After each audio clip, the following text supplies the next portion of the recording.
The brothers Wiss. The brothers Wiss, brothers Wiss. The brothers Wiss.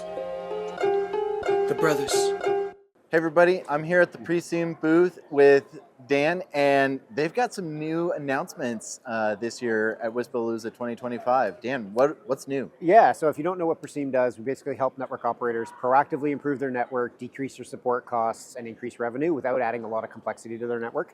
So one of the ways we do that is we do a lot of integrations into different pieces of equipment, access points, OLTs, APs, and tie that all back to the quality of experience data, which we're kind of best known for. So on the quality of experience front, we launched a new appliance, two new appliances actually in the last couple of weeks. Higher throughput, newer software architecture, lower latency, more capable shapers, lots of goodness there.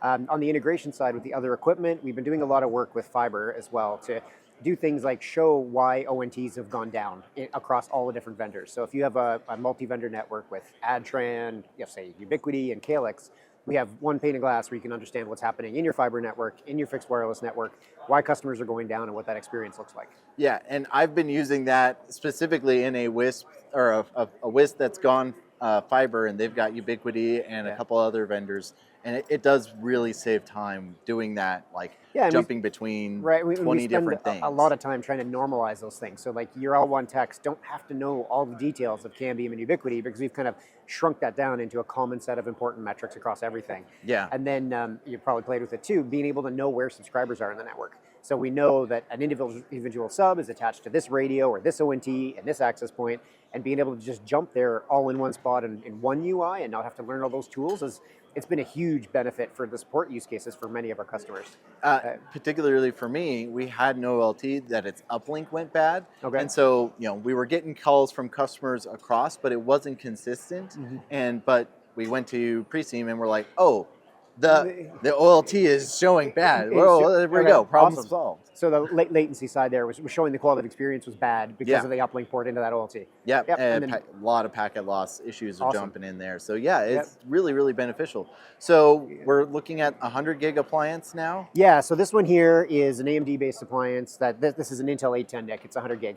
The hardware itself and the software architecture can do more than 100 gig, but this is what this one is the 100 gig appliance. So, awesome. Yeah, so we've been working on that for a while, and we had to fundamentally change our software architecture to make that go and move away from the Linux kernel. Okay, so what other new pieces of hardware are you guys bringing out, or what's the future looking like? Yeah, so hardware-wise, we're probably going to be good for a little bit. We'll probably there's 100 or 200 gig NICs will come for this guy pretty soon. We're testing some Mellanox NICs to go with. And then we'll probably have a bigger, badder one for higher throughput later. But for the next little bit, the two new ones, which we call the 40K and the 15K, that's the focus for right now. Awesome, cool. Yeah. Any new software announcements that we can talk about? I know there's some things, but I'm not allowed to say. Yeah. So what you're alluding to is we're doing some testing on using our data to actually really point into the customer's home and the network of where the problem is. Again, with that goal of reducing the work for a support tech, where they just don't need to know as much to get their job. They don't have to know all the vendors. But that we haven't actually released that yet. Okay. We're just hinting at it. We'll look forward to seeing what comes out. But it's definitely in the direction of where we're going. We're really trying to focus on how do we get the information to help L1 techs really dramatically reduce how long it takes to do support. So we actually had one big customer that they took their onboarding time from 8 weeks to 3 weeks for new L1 support techs because they don't have to teach them all of the vendor tools, all the fiber vendors, all the AP vendors.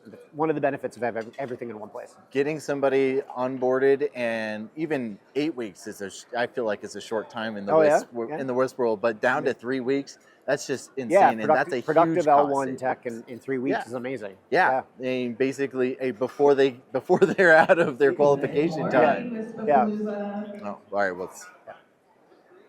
Lunch is ready for our amazing exhibitor staff. We will open this show at 11:45 and close at 1:30. As a reminder, please don't pack up early. We like to be in full show mode until the end of the show. We will announce the winner of the Emerging Tech Showcase at 1 o'clock. I'm sorry, is my face showing through too much? And then we'll do the final 50-50 winners in this room at 1:15. So there should be good traffic in here this afternoon, up until our close at 1:30. I'm trying to see. All right, well, we just had a little interruption with the announcement system. Dan, what other things can we say or look forward to? Yeah, I mean, look forward to us to continue to do more integrations into more vendors on the network side, because we really think it's important to combine that network data with the quality of experience data, and that's where a lot of the value is. So yeah, so our roadmap, bigger, faster shaping, and of course those tie-ins to other systems in the network. And like everybody, probably a little bit of AI, because everybody needs to do a little bit of AI right now. It's been constant at this show. Yeah. And to be honest, there's actually been some decent business propositions that I've seen. It's like, oh, well, actually, It's got to be that's used a in good the right use. place. Yeah. Yeah, So, for sure. all right, well, looking forward to it. Thank you very much for your Thanks time, Dan. Right. You're now listening to Greg, it's the Brothers Wisp. Let's take a ride through space on this mothership. Wireless networking, we talk about equipment and methodology, so sit back and start learning. Lighten up the tower so people can start searching. Shooting up the web in neighborhoods, net surfing. We got horrible jokes, we're loud and annoying, but we're informative facts, we're not disappointing. Just give us a listen, cause fun is the mission. I'm telling you, you don't know what you are missing. Ideas and some good comedy given. If you missed the show already, don't worry, you're forgiven.